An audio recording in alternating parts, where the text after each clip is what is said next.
السلام علیکم ورحمۃ اللہ وبرکاتہ۔ بسم اللہ الحمد للہ والصلاة والسلام علی اشرف الانبیاء والمرسلین نبینا محمد وعلی آلہ وصحبہ اجمعین ومن تبعہم بإحسان الی یوم الدین، اما بعد۔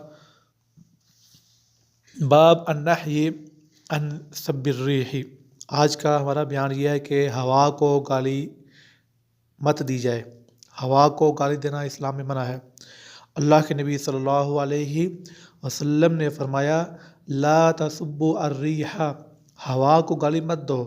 فَإِذَا رَأَيْتُم مَّا تَكْرَهُونَ، اور جب تم دیکھو ہوا میں وہ چیز جو تمہیں اچھی نہ لگے، فَقُولُوا، کہو، اللہم اِنَّا نَسْأَلُكَ مِنْ خَيْرِ هَذِهِ الرِّيحِ وَخَيْرِ مَا فِيهَا وَخَيْرِ مَا أُمِرَتْ بِهِ، اے اللہ ہم تجھ سے اس ہوا کی خیر مانگتے ہیں اور اس خیر کی جو اس میں ہے، اور اس خیر کی جس کا اس کو حکم ملا ہے۔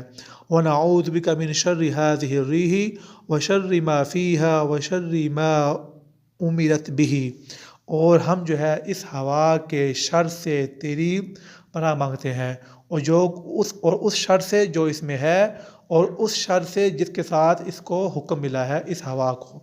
تو ہوا یہ اللہ کا حکم ہے، اللہ کی طرف سے آتی ہے، اور جب یہ اچھی ہوا آتی ہے تو یہ اللہ کی طرف سے اچھی نعمت ہے، ٹھنڈی ہوا کا آنا۔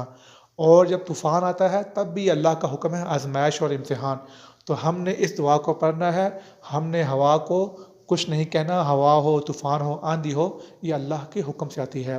وآخر دعوانا الحمد للہ رب العالمین۔